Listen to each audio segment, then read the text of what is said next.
السلام علیکم سیدہ سینٹر کے پیارے ناظرین، امید ہے آپ سب خیریت سے ہوں گے۔ ایک اور پراسرار اور بھیانک کہانی کے ساتھ حاضر ہیں۔ دیکھیے اور شیئر کیجیے اور ہمارے چینل سیدہ سینٹر کو سبسکرائب کر کے بیل آئیکن کو دبائیے، آل نوٹیفیکیشن پر کلک کر دیجیے گا۔ یہ بہت پرانا واقعہ ہے۔ اب تو میری عمر 70 سال ہو چکی ہے۔ اس وقت میں 25 سال کا تھا۔ ہمارے کچھ رشتہ دار ہندوستان میں رہا کرتے اور کچھ پاکستان میں۔ ہمارا قیام پاکستان میں تھا۔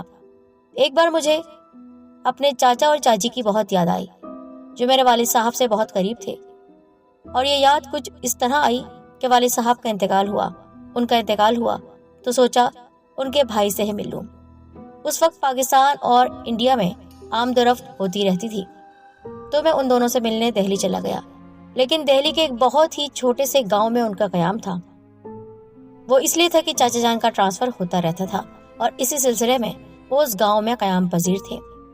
میرے چاچا تو صبح اٹھ کر اپنی ڈیوٹی پر نکل جاتے اور میں دن بھر گھر میں پڑا ہوا بور ہوتا رہتا۔ ایک دن میں نے چاچی سے کہا، چاچی میں دن بھر بور ہوتا رہتا ہوں، شام کے وقت ذرا ادھر ادھر گھومنے چلا جاؤں گا۔ بیٹا یہ نئی جگہ ہے، نہ جانے کدھر نکل جاؤ، اور تم ویسے بھی پاکستان سے آئے ہو۔ چاچی آپ پریشان نہ ہو، میں آپ دونوں کو دیکھنے آیا ہوں اور دیکھ بھی لیا ہے، دیکھ بھی رہا ہوں۔ آپ بے فکر رہیں، جب چاچا آئیں گے اس وقت تب میں گھر واپس آ جاؤں گا۔ میں کوئی بچہ نہیں ہوں کہ بھٹک جاؤں، اور کسی کو کیا معلوم کہ میں پاکستانی ہوں۔ میرا لباس بھی یہاں کا ہے، چپلیں بھی کولہاپوری ہیں، بول چال بھی یہاں والوں جیسی ہے، تو کون شک کرے گا۔ چلو بیٹا جیسی تمہاری مرضی، لیکن کوشش کرنا کہ جلدی لوٹ آؤ۔ میں گھر سے نکل کر ایک طرف چل پڑا۔ ہر طرف اجنبی ماحول، اجنبی لوگ، اجنبی فضا تھی۔ مجھے یہ سب بہت اچھا اور پرکشش لگ رہا تھا۔ ویسے بھی یہ میری عادت رہی ہے کہ نئی نئی جگہ کو دیکھنا، نئے لوگوں سے ملاقاتیں کرنا، نئی زندگی اور نئے ماحول کا احساس، یہ سب کچھ مجھے بہت اٹریکٹ کرتے ہیں۔ پاکستان میں بھی میرا یہی حال تھا۔ میں کراچی سے لاہور جاتے ہوئے کئی دفعہ جان بوجھ کر مختلف مقامات پر اتر چکا ہوں۔ جو شہر دکھائی دیا اس جگہ کی خاک چھاننے لگا، اس پورے شہر کو دیکھنے لگا۔ کون پوچھنے والا تھا؟ اب تو ابا جان بھی نہیں تھے کہ جو میری خبر لیتے، اور یہ سب میں اس لیے کرتا ہوں کہ ہو سکتا ہے دوسرے کے لیے اس قسم کی مشقت فضول ہو، لیکن یہ میرے لیے بہت بڑی انجوائمنٹ تھی۔ بہرحال تو میں گھر سے نکل کر ایک طرف چل پڑا۔ شہر بہت پیچھے چھوٹ چکا تھا۔ مجھے احساس ہو رہا تھا کہ ہر طرف اجنبی لوگ، چھوٹے چھوٹے گھر، ان کے درمیان عظیم الشان بڑے بڑے قد والے درختوں کے پاس رکھے ہوئے بت، جی ہاں بت۔ مقامی عورتیں اور مرد مجھے حیرت سے دیکھتے رہے، لیکن میں بے پرواہی سے آگے بڑھتا چلا گیا۔ میں سڑک سے گزر رہا تھا کہ اس کے دونوں طرف چھوٹی چھوٹی دکانیں تھیں۔ یہ گویا بازار تھا۔ میں نے بازار کو بھی پار کر لیا۔ پتہ نہیں کون سی دھن تھی جو آگے لیے جا رہی تھی، اور میں چلتا چلا جا رہا تھا، یہ جانے بنا کہ میں اپنے علاقے سے بہت دور آ گیا ہوں۔ بازار ختم ہونے کے بعد کھیتوں کا سلسلہ تھا، اور کھیتوں کے بعد ایک اونچا سا ٹیلہ دکھائی دیا، یعنی پہاڑ نما ایک اونچائی دکھائی دی۔ میں اس ٹیلے کو ایک چھوٹی سی پہاڑی کی طرح سمجھا۔ میرا خیال تھا کہ کیوں نہ اس بلندی سے شہر کو دیکھا جائے۔ کھیتوں میں کچھ کسان کام کر رہے تھے، انہوں نے میری طرف دھیان نہیں دیا۔ میں کھیت پار کر کے اس ٹیلے کے پاس آ گیا۔ اچھا خاصا اونچا وہ پہاڑ تھا، جس پر طرح طرح کے پودے لگے ہوئے تھے۔ خیال رہے کہ رانچی ایک پہاڑی مقام ہے۔ میں نے دیکھا ایک طرف پتھر اس طرح تراشے ہوئے تھے جیسے سیڑھیاں بنی ہوئی ہیں۔ میں سیڑھیاں چڑھتا ہوا اوپر آ گیا۔ وہ مجھے اوپر دکھائی دی تھی، چھوٹی سی مسجد جس کے 2 مینار تھے، درمیان میں صحن تھا اور ایک سجدہ گاہ تھی، یعنی جہاں پر امام صاحب نماز پڑھاتے، ان کی وہ سجدہ گاہ طاق بنی ہوئی تھی۔ میں اس مسجد کو دیکھ کر حیران رہ گیا۔ میرے خدا، اس ویران علاقے میں کس نے یہ مسجد بنائی؟ یہاں کون لوگ نماز پڑھتے ہیں؟ کیونکہ میں تو راستے بھر سے دیکھتے چلا آ رہا ہوں، مسلمان بس گنتی ہی کے نظر آ رہے ہیں، باقی سب ہندو ہیں اور ان کے بڑے بڑے بت اور مندر ہیں۔ وہ چند مسلمان یہاں آ کر نماز تو نہیں پڑھتے ہوں گے۔ مسجد کی حالت یہ بتا رہی تھی کہ یہ بہت سال پرانی ہے اور بہت عرصے سے ویران پڑی ہے۔ جگہ جگہ پرندوں نے گندگی کی ہوئی تھی۔ خدا جانے اس وقت کون سا جذبہ تھا کہ میں نے اپنے طور پر اس مسجد کو صاف کرنے کا فیصلہ کیا۔ مسجد کی ایک دیوار کے ساتھ کسی زمانے کی ایک جھاڑو بھی پڑی ہوئی تھی۔ بس میرا کام بن گیا۔ میں نے وہی جھاڑو اٹھا کر صحن کی صفائی شروع کر دی۔ تھوڑی دیر کی محنت کے بعد صحن اچھا خاصا صاف ہو گیا۔ اس وقت دوپہر کے 2 بج رہے تھے۔ ایسا لگتا تھا جیسے کوئی اندیکھی طاقت مجھ سے کام کروا رہی ہے۔ میں نے ایک طرف کی دیوار کو تھپتھپا کر تیمم کیا، جس طرح پانی کی غیر موجودگی میں وضو کیا جاتا ہے پاک مٹی سے یا کسی دیوار وغیرہ سے، کیونکہ وہاں پانی کا کوئی بندوبست نہیں تھا، تو ظاہر سی بات ہے مٹی کی دیوار سے مجھے تیمم کرنا پڑا۔ پھر ایک طرف کھڑے ہو کر میں نے اذان دینی شروع کر دی، اور مجھے لگتا تھا کہ اس سے پہلے کسی نے آ کر یہاں اذان نہیں دی ہوگی، شاید کوئی بندہ خدا یہاں آ نکلے، اسی نیت سے میں نے اذان دی۔ صحرا میں اذان دے رہا ہوں ایسا لگ رہا تھا۔ پھر نیت باندھ کر نماز پڑھنا شروع کر دی۔ اس دوران مجھے ایسا لگا جیسے کچھ لوگ مسجد میں داخل ہو کر میرے پیچھے صف بنا کر کھڑے ہو گئے ہوں۔ دل میں کچھ عجیب سا خیال آیا، یہ کون لوگ ہیں؟ اس ویران مقام پر اتنے اللہ کے بندے کہاں سے آ گئے؟ اور پھر اپنے خیال کو جھڑک کر میں نماز پڑھانے میں مصروف ہو گیا۔ سلام پھیرا تو مسجد بالکل خالی تھی، میرے علاوہ وہاں کوئی بھی نہیں تھا۔ کیا تھا یہ سب کچھ؟ کیا میں جاگتے میں خواب دیکھ رہا تھا؟ او میرے اللہ، کہیں میرا وہم تھا، لیکن وہم اتنا مضبوط کیسے ہو سکتا ہے؟ میں نے خود نماز پڑھائی ہے اپنے پیچھے کچھ لوگوں کو، میں نے ان کی موجودگی واضح طور پر محسوس کی تھی، ان کے لباسوں کی سرسراہٹیں میرے پیچھے سے آ رہی تھی، پھر وہ ذرا سی دیر میں کہاں غائب ہو گئے؟ آہستہ آہستہ مجھ پر خوف غالب آتا گیا۔ شاید وہ انسان نہیں تھے، کوئی اور مخلوق تھی، یقیناً جنات ہی تھے، کیونکہ وہ بھی تو اللہ کی عبادت کرتے ہیں۔ ہو سکتا ہے کہ ان کو میرا یہ طریقہ پسند آیا ہو اور نماز پڑھنے آ گئے ہوں، کیونکہ جہاں انسان نہیں ہوتے وہاں ایسی مخلوقات ضرور ہوتی ہیں۔ خیر، میں نے فوری طور پر واپسی کا ارادہ کر لیا۔ ابھی میں مسجد سے باہر نکلا ہی تھا کہ کوئی میرے سامنے آ کر کھڑا ہو گیا۔ وہ ایک ہندو پنڈت تھا، اس نے صرف ایک لاچا باندھ رکھا تھا، گلے میں موٹے موٹے دانوں کے ہار پڑے ہوئے تھے۔ وہ اچھا خاصا صحت مند تھا اور اپنی سرخ آنکھوں سے مجھے دیکھے جا رہا تھا۔ کیوں مہاشے؟ اس نے سرسراتی ہوئی آواز میں کہا۔ اپنی موت کو بلا کر واپس جا رہا ہے؟ کیا مطلب؟ میں اس کی بات سن کر ڈر گیا۔ نہیں جا سکو گے، یہ لوگ تمہیں نہیں جانے دیں گے، روک لیں گے تم کو، اگر زبردستی جانا چاہو گے تو مار دیں گے۔ مہاراج، آپ کس کی بات کر رہے ہو؟ میں انہی کی بات کر رہا ہوں جو تمہارے پیچھے تھے، اس نے کہا۔ وہ انسان نہیں ہے، یہاں دور دور تک کوئی نہیں رہتا، اور پہاڑی کے پیچھے پوری بستی ہندوؤں کی ہے۔ تم نے یہ بھی نہیں سوچا کہ یہاں نماز پڑھنے کون آئے گا؟ لیکن تم کو کیسے معلوم ہوا؟ میں برسوں سے اس پہاڑی پر بیٹھ کر تپسیا کر رہا ہوں، اس نے بتایا۔ میں ایسے تماشے کئی بار دیکھ چکا ہوں۔ تم جیسے بیوقوف آتے ہیں، اس مسجد میں نماز پڑھتے ہیں، اور وہ لوگ اسے واپس نہیں جانے دیتے، مار دیتے ہیں۔ لیکن کیوں مار دیتے ہیں؟ اس لیے کہ انہیں مسجد کی سیوا کے لیے کوئی شخص چاہیے، کوئی ایسا چاہیے جو وقت پر اذان دے اور نماز پڑھائے، اس لیے وہ جانے نہیں دیں گے، تم کو یہیں رکھیں گے۔ لیکن میں تو نہیں رک سکتا، مجھے تو جانا ہے، اس لیے تو بھگوان نے مجھے تمہاری طرف بھیجا ہے کہ تمہاری سہایتا کروں، تمہیں بستی تک پہنچا دو تاکہ تم یہاں سے چلے جاؤ۔ مجھے اس سادھو کی ہر بات سچ محسوس ہو رہی تھی، وہ ٹھیک ہی کہہ رہا تھا۔ اس ویرانے میں انسان کہاں سے آ سکتے تھے؟ یہ کوئی اور ہی مخلوق تھی، اور اس کا اندازہ مجھے اس وقت ہو گیا تھا جب وہ میرے پیچھے نماز پڑھ رہے تھے، پھر اچانک غائب بھی ہو گئے۔ سوچ کیا رہے ہو؟ جلدی کرو، دیر مت لگاؤ، یہاں سے نکل لو۔ میں سادھو کے پیچھے پیچھے چل پڑا۔ اس وقت ہر قدم پر یہی خوف ہو رہا تھا کہ کہیں ایسا نہ ہو کہ میں روک لیے جاؤں۔ مجھے وہ کوئی مہربان شخص معلوم ہو رہا تھا۔ وہ مجھے ایک شارٹ کٹ سے پہاڑی کے نیچے لے آیا۔ بستی میں پہنچ کر وہ رک گیا۔ بس بھائی، میرا کام ختم ہو گیا، اب یہاں سے تمہیں کوئی خطرہ نہیں ہے، تم جہاں چاہو جا سکتے ہو۔ مہاراج، ایک بات تو بتاؤ، جب میں تمہارے ساتھ آ رہا تھا تو انہوں نے روکنے کی کوشش کیوں نہیں کی؟ میں نے پوچھا۔ اس لیے کہ میں جو تمہارے ساتھ ہوں، اتنا طاقتور، شکتی شالی۔ میں نے برسوں تپسیا کی ہے، محنت کی ہے، دنیا سے کٹ کر بھگوان سے لو لگائی ہے، اس لیے تھوڑی بہت شکتی تو میرے پاس بھی ہے۔ اب میں تمہیں ایک بات بتاؤں گا، اس کو بہت دھیان سے سننا۔ جی مہاراج، بتاؤ۔ دیکھو، کوئی ضروری نہیں کہ ہر ہندو پنڈت جنتر منتر اور کالے علم سے کام لے کر کسی کی زندگی برباد کرتا ہو، اور یہ بھی ضروری نہیں کہ جنوں میں سبھی اچھے جن ہوں۔ جو مخلوق تم کو نظر آتی تھی وہ جنات تھے، برسوں سے اس مسجد کے آس پاس رہتے ہیں، سب مسلمان ہیں، نمازیں پڑھتے ہیں، لیکن ان کا یہ کام اچھا نہیں کہ وہ بھولا بھٹکا مسافر جو کہ مسلمان اس مسجد کی طرف آ نکلتا ہے، اسے قید کر کے رکھ لیتے ہیں، اس کی آزادی چھین لیتے ہیں، اس سے مسجد کی خدمت کرواتے ہیں۔ میں دور مسافروں کو دیکھتا ہوا آتا ہوں، تم نہیں جانتے کہ میں 2 مسافروں کا حال دیکھ چکا ہوں میرے سامنے۔ ان کو کس طرح مارا، جن کو اس مخلوق نے اس لیے مارا کہ وہ بیچارے یہاں سے بھاگنے کی کوشش کر رہے تھے۔ تمہاری قسمت اچھی ہے کہ میں نے تمہیں دیکھ لیا اور تمہاری مدد کے لیے آ گیا۔ اب تم جتنی جلدی ہو سکے یہاں سے چلے جاؤ۔ مہاراج، میں کس طرح آپ کا شکریہ ادا کروں؟ اس میں شکریہ کی کوئی بات نہیں، میں نے اپنا کام کر دیا ہے، اب تم جاؤ۔ میں ایک بار پھر اس کا شکریہ ادا کر کے آگے بڑھ رہا تھا۔ چاچی کے یہاں پہنچا تو وہاں ایک ہلچل مچی ہوئی تھی۔ سب کے سب پریشان ہو رہے تھے کہ میں کہاں چلا گیا، نئی جگہ ہے، خدا جانے میرے ساتھ کیا گزری۔ جب ان لوگوں نے مجھے دیکھا تو اطمینان کا سانس لینے لگے۔ میرے چاچا مظفر صاحب بھی اپنی ڈیوٹی سے واپس آ چکے تھے، یا شاید فون کر کے انہیں بلایا گیا تھا۔ مجھے دیکھتے ہی برس پڑے، خدا کے بندے کہاں چلے گئے تھے تم؟ میں تو ابھی پولیس کے پاس تمہاری رپورٹ لکھوانے جا رہا تھا، بس چاچا کچھ نہ پوچھیں کیا ہوا ہے میرے ساتھ۔ میں نے کہا اتنی دیر میں چاچی میرے لیے چائے لے کر آئی۔ ہاں بتاؤ کیا ہوا تھا تمہارے ساتھ؟ چاچا میں ٹہلتا ہوا بستی کے آخری سرے تک چلا گیا، وہاں ایک پہاڑی ہے، اس پہاڑی کے اوپر ایک مسجد بنی ہوئی ہے۔ او خدا، وہ تو جنوں والی مسجد ہے، کیا تم وہاں چلے گئے تھے؟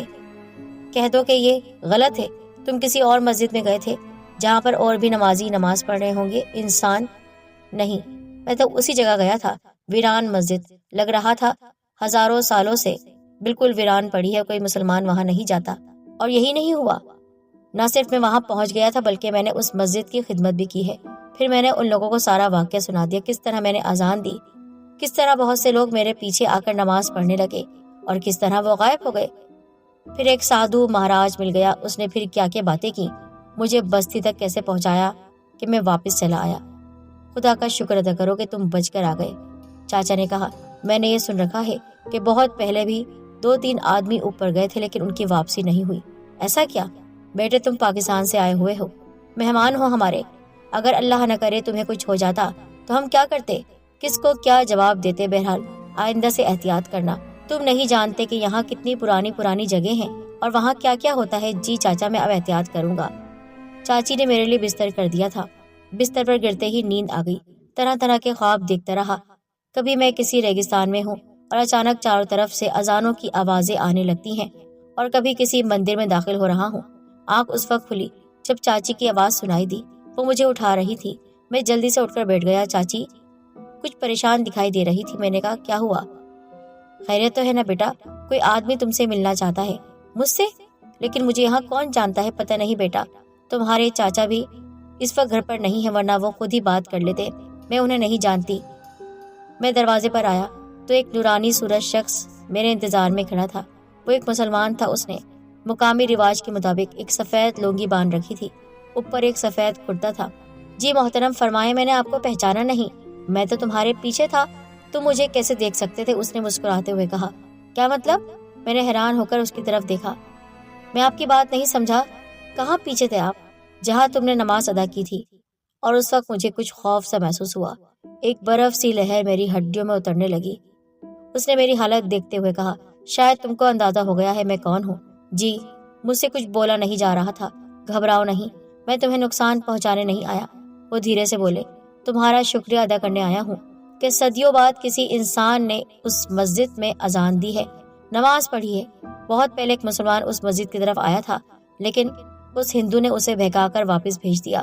وہ نہیں چاہتا کہ اس مسجد کی خدمت کی جائے، اس لیے وہ الٹی سیدھی باتیں کر کے ہماری طرف سے بدگمان کر دیتا ہے۔ پھر آج تم آئے تو ہم نے یہ جانا کہ اس مسجد کو ایک رکھوالا مل گیا، لیکن وہ سادھو پھر ہمارے راستے میں آ گیا۔ ہم اسے بہت برداشت کر رہے ہیں کیونکہ اب تک ہم اسے نظر انداز کر رہے تھے، لیکن آج ہم نے اسے سزا دی ہے۔ اور جہاں تک تمہارا سوال ہے تو تم واپس چلے جاؤ، اسی میں تمہاری بھلائی ہے، ورنہ ہو سکتا ہے کہ ہم میں سے کوئی تمہاری واپسی کو پسند نہ کرے اور تمہارے لیے رکاوٹ بن جائے۔ اب جاؤ اور اس بستی میں دوبارہ نہیں آنا۔ وہ نورانی صورت بزرگ واپس چلے گئے۔ جہاں تک میرا سوال ہے تو میں اس واقعے کے بعد اتنا خوفزدہ ہو چکا ہوں کہ مجھ سے وہاں رہا نہ گیا۔ میں واپس آ گیا اپنے ملک پاکستان۔ خدا جانے یہ سب کیا تھا، ایسا لگتا ہے جیسے میں کوئی خواب دیکھ رہا تھا، ایک ایسا خواب یا ایک ایسی سچائی جو یہ احساس دلا رہی تھی کہ اس دنیا میں ایسے ایسے بھید ہیں کہ ان کا احاطہ نہیں کیا جا سکتا۔ نہ جانے کون سی مخلوق کہاں بیٹھی ہے اور کس روپ میں ہمارے سامنے آ جاتی ہے، ہم اسے پہچان ہی نہیں پاتے۔ پھر یہی نہیں ہوا، ایک بار میں اپنے کسی کام سے شہر سے باہر گیا ہوا تھا کہ میرے پاس چاچا کا فون آیا، بیٹا کیا تم یہاں پر آ سکتے ہو؟ وہ میرے والد صاحب کی طرح تھے اور میں ان کے حکم کو ٹال نہیں سکتا تھا۔ ان کی آواز کی لرزش بتا رہی تھی کہ وہ سخت مشکل میں ہیں۔ میں نے کہا اس ہفتے میں آپ کے پاس پہنچ رہا ہوں۔ پھر ضروری کاغذات میں نے بنوائے اور میں ان کے پاس پہنچ گیا۔ وہاں جا کر دیکھا کہ وہ چارپائی پر لیٹے ہوئے تھے۔ میں نے کہا چاچا کیا ہوا، آپ کی طبیعت اتنی خراب؟ چاچی روتی ہوئی آئی اور کہا، بیٹا ہم تمہیں کیا بتائیں، دراصل تمہیں وہ مسجد یاد ہے، جنات کی مسجد؟ جی ہاں یاد ہے۔ کل ایک بہت ہی کالی شکل کا آدمی تمہارے چاچا کے پاس آیا اور ان پر حملہ کیا، ان کو اٹھا کر پٹخ دیا، پھر ان کی چارپائی کو بھی اٹھا دیا اور ان کے اوپر دے مارا۔ اس کے بعد یہ پوری رات اسے پٹتے رہے، اللہ کا نام لیتے رہے، لیکن نہ جانے اس میں کیا طاقت تھی کہ اس نے تمہارے چاچا کو چھوڑا نہیں۔ لیکن وہ کون تھا ہمیں نہیں معلوم، پر جب سے تمہارے چاچا بہت زیادہ بیمار ہیں۔ جاتے جاتے اس نے کہا اپنے بھتیجے کو واپس بلاؤ، اگر واپس نہیں بلایا تو نہ صرف تمہیں مار دیں گے بلکہ تمہاری بیوی اور بچوں کو بھی مار دیں گے۔ بیٹا اس لیے تمہیں یہاں بلایا گیا۔ تو اس کا مطلب ہے وہ جو نورانی صورت والے بزرگ مجھ سے کہہ رہے تھے کہ ہمارے قبیلے میں سے اگر کسی کو تمہیں بلانا ہوا تو وہ تمہیں یہاں پر بلا کر رہے گا، مسجد کے لیے۔ میں نے کہا چاچا آپ کے ساتھ اتنا برا ہو گیا اور مجھے خبر بھی نہ ہوئی۔ میں آج جا کر ان سے ملتا ہوں بیٹا، وہ بہت خطرناک جگہ ہے اور وہ لوگ تمہیں نہیں چھوڑیں گے۔ مجھے اللہ پر بھروسہ ہے، میں نیک کام کر رہا ہوں اور نیک کام میں انسان تکلیفیں اٹھاتا ہی ہے، اور نیک کام سے پیچھے ہٹنا مطلب ہے حق سے پیچھے ہٹنا۔ میں نے اللہ کا نام لیا، باوضو ہوا، اور نیک کام سے پیچھے ہٹنے کا مطلب ہے حق سے پیچھے ہٹنا۔ میں باوضو ہوا اور اس مسجد کی طرف چل دیا۔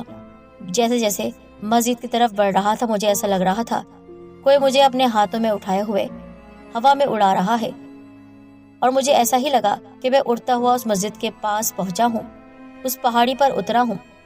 وہاں پہنچ کر میں نے آواز دی اللہ اکبر، کیا یہاں پر کوئی ہے؟ کسی کی طرف سے کوئی جواب نہ آیا۔ باوضو تو تھا ہی۔ میں نے اندر جا کر اذان دی۔ اذان دینے کے بعد میں نے اقامت کہی اور پھر اس کے بعد نماز کی نیت باندھ لی۔ مجھے ایسا لگا کہ پیچھے بہت سے لوگ کھڑے ہوئے ہیں، ان کے لباس کی سرسراہٹ مجھے محسوس ہو رہی تھی۔ پہلے تو میں ڈر گیا تھا، لیکن اس بار مضبوط ارادہ تھا۔ بات میرے والد صاحب پر آ گئی تھی، یعنی میرے چاچا پر۔ نماز پڑھنے کے بعد میں نے دعا کی، یا اللہ میں اچھے کام کے لیے یہاں آیا ہوں، تو میری مدد فرمانا۔ پیچھے مڑا تو وہاں پر کوئی نہیں تھا۔ میں نے کہا جو لوگ یہاں پر تھے وہ واپس آ جائیں، خاص طور پر نورانی صورت والے بزرگ کو میں یہاں بلانا چاہتا ہوں، کیونکہ میں ان سے ہی بات کروں گا۔ وہ میرے سامنے آئے، بہت ہی خوبصورت۔ میں نے کہا بابا جی آپ نے مجھ سے کہا تھا یہاں سے چلے جاؤ، میں یہاں سے چلا گیا، لیکن میرے جانے کے بعد میرے چاچا پر حملہ ہوا۔ آپ ہی بتائیے کہ میرے چاچا کے ساتھ ایسا کس نے کیا؟ بیٹا دراصل وہ ہمارا کوئی نہیں تھا، بلکہ وہ جو ہندو پنڈت تھا نا، اس کے قبضے میں شیطانی جنات تھے، اس کا ہی بھیجا ہوا ایک جن تھا۔ آپ نے کہا آپ نے اس کو سزا دی ہے، سزا دی تھی لیکن موت نہیں۔ اسی نے تمہارے چاچا کے پاس اس کالے جن کو بھیجا، اس خبیث جن نے تمہارے چاچا کو نقصان پہنچایا، اور اسی نے شاطر طریقے سے تمہیں یہاں بلوایا ہے تاکہ تم اس مسجد کے پاس آؤ اور تمہیں مار دیا جائے۔ لیکن میں نے کیا گناہ کیا؟ صرف اذان تو دی تھی، نماز تو پڑھائی تھی۔ بیٹا تم سے میں نے کہا تھا نا کہ وہ نہیں چاہتا کہ یہاں پر کوئی بھی انسان عبادت کرے۔ اگر تم ہماری مدد کرنا چاہتے ہو تو اپنے بستی کے لوگوں سے کہو جتنے مسلمان ہیں، چاہے وہ 3-4 ہی کیوں نہ ہو، اس مسجد میں آ کر نماز ادا کریں۔ اگر وہ سب مل کر ایک ہو کر نماز ادا کریں گے تو یقیناً کوئی بھی کالی شکتی ہمیں کوئی نقصان نہیں پہنچا سکتی۔ یہ جنات کی مسجد ہے، لیکن ہم چاہتے ہیں یہاں پر مسلمان بھی آئیں۔ بیٹا میں تمہارا احسان زندگی بھر نہیں بھولوں گا۔ بابا کے کہنے پر میں چلتا ہوا بستی میں آیا۔ وہاں جتنے مسلمان تھے، اکا دکا مسلمان، ان کے گھر کے دروازے بجا کر میں نے کہا اوپر پہاڑی پر جو مسجد ہے وہاں چل کر آپ سب کو نماز ادا کرنی ہے۔ وہ لوگ ڈر گئے، کہنے لگے نہیں ہم اپنے گھروں میں نماز پڑھتے ہیں۔ ارے وہاں جا کر کون موت کے منہ میں جائے گا؟ وہ مار دیں گے ہمیں، وہ جنات ہمیں پکڑ لیں گے۔ ایسا کچھ نہیں ہے، وہ اللہ کی مخلوق ہے، اللہ کی عبادت کرنے والی مخلوق، اچھے جنات ہیں۔ آپ کے ساتھ برا جو کرے گا وہ شیطان ہوگا، اس شیطان کا ہی خاتمہ اگر کرنا ہے تو میرے ساتھ چلنا ہوگا۔ لیکن کسی نے میری بات نہیں مانی، پر چونکہ مجھے جن بابا نے ایک تعویذ دیا تھا تو وظیفے کا میں ورد کر رہا تھا اور تعویذ میرے ہاتھ میں تھا۔ اچانک وہ شخص جو منع کر رہا تھا اس نے کہا چلو ٹھیک ہے ہم چلتے ہیں۔ پھر بستی کے لوگوں کو لے کر میں اس مسجد میں آ گیا۔ چاچا بھی میرے ساتھ تھے جو بڑی مشکل سے چل رہے تھے۔ میں نے کہا چاچا ہمت کریں، اگر آج ہمت نہیں کی تو پھر کبھی ہمت نہیں کر پائیں گے۔ اور وہاں پر میں نے امامت کی، نماز پڑھائی۔ تمام مسلمانوں نے، انسانی مسلمانوں نے میرے پیچھے کھڑے ہو کر نماز ادا کی۔ نماز ادا کرنے کے بعد مسجد سے باہر شور و غل ہونے لگا۔ ایسا لگ رہا تھا کسی کی موت ہو رہی ہے۔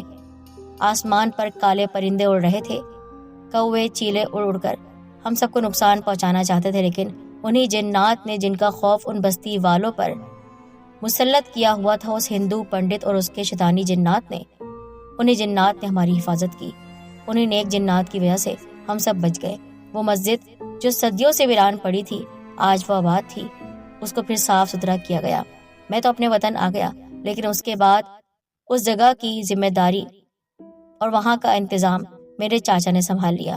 چاچا تو اس دنیا میں نہیں رہے اور میں بھی بوڑھا ہو چکا ہوں، لیکن جب بھی وہ واقعہ یاد آتا ہے تو میرے رونگٹے کھڑے ہو جاتے ہیں اور میں سوچتا ہوں کہ جنات کیا میرے سامنے تھے؟ اللہ تعالیٰ جب انسان سے نیک کام لینا چاہتا ہے تو اسی طرح کے واقعات رونما ہوتے ہیں۔